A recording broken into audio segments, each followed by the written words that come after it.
Hi everyone, I am Grace Navakoza and I am the Head of Employment Relations and Legal at the Federation of Uganda Employer. In this video, we are going to talk about the 4 reasons why every employer should have a human resource manual at their workplace. But let us start from here. What is a human resource manual? This is a comprehensive document containing a number of different policies, either code of conduct, treatment of employees with different chronic diseases, disciplinary and grievance handling, termination or separation. So this is a wide document, a bigger document that is containing a number of different policies and of course their respective procedures at the workplace. So we will start from the Employment Act or the employment laws being very broad. But as much as they are broad, the employer is also required to have customized policies and procedures that speak to what the employment laws of Uganda have. And that is why every employer needs to have a human resource manual at their workplace.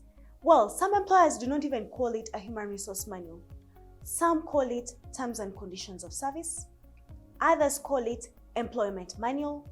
So whatever name you use it, or whatever name you use to call it is fine. But what we are saying is that this policy or this manual is going to govern the employer and the employee at the workplace, just like the way you have different policies and procedures or SOPs at your different workplaces. So also this manual is going to govern the employees, but also you, the employer, on a number of aspects.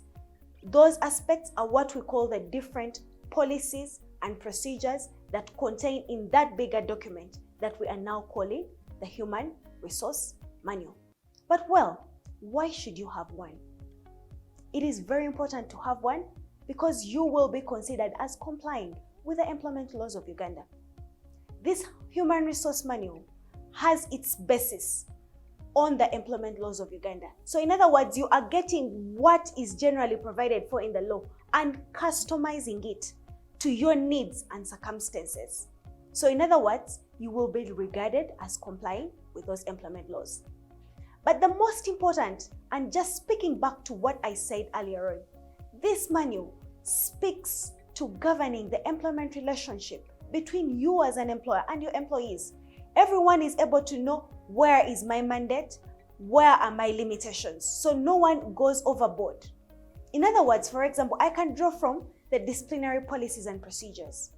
This disciplinary policies and procedures policy speaks to the code of conduct. In the code of conduct that will be contained in this manual will also specify certain acceptable behaviors and standards at the workplace. So it means that if an employee goes beyond those particular stated standards, then they have violated the code of conduct, and it would mean that disciplinary action needs to be taken in accordance with the disciplinary policy. So what we are saying is that in that process, with one policy leading us to another, it would mean that now everyone, either the employer or the employee, knows their limitations. The employee is able to know that once I violate this policy, this is what is going to happen. But if I abide with the policy, then there is increased fruitful and working relationship between the employer and the employee. The third and most important is this policy will guide you, or this manual will guide you as an employer on what are those procedures that need to be taken. In this instance, I will talk about leave management policy. In this leave management policy, you may provide that annual leave is 21 working days, as provided for in the Employment Act. But well, the Employment Act that we are talking about did not specify policies and procedures that you have to observe or that the employee have to observe. The law only mentioned the minimum being 21 working days. So for you as an employer, this policy will help you, okay, to ensure that certain steps are taken before this employee is entitled to these 21 working days. For example, you may specify that the employee has to apply for it in writing without merely walking away and just saying, today I'm on leave. No. The employee applies in writing, and you also specify in this same policy who is supposed to authorize this particular leave that the employee is going to take. But also, you may take an additional step to say that if an employee overstays on annual leave, this is what is likely going to happen. But you will also specify that there may be certain circumstances where the employee may be recalled away from this annual leave before completing the specified leave days.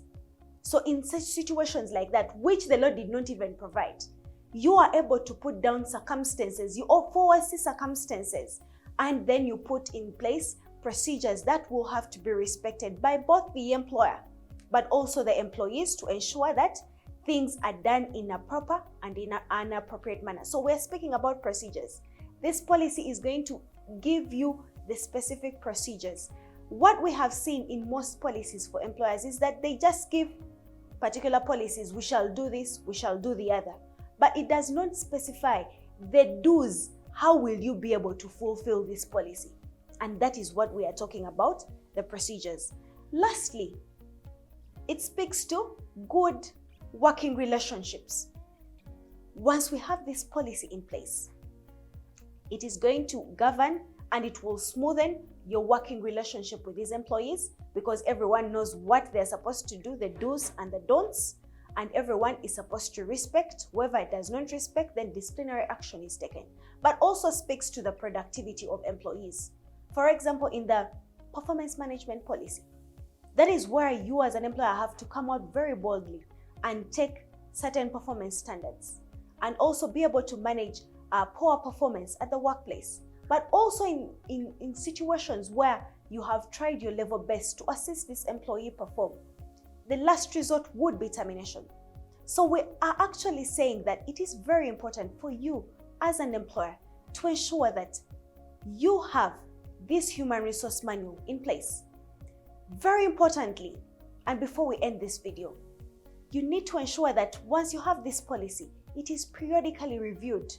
At the Federation of Ugandan Employers, we are available to assist you ensure that you have a comprehensive and a well laid out human resource manual or terms and conditions of service that govern your employees, covering both the relevant policies but also the respective procedures. Please get in touch with us and we are more than willing to guide you. Thank you.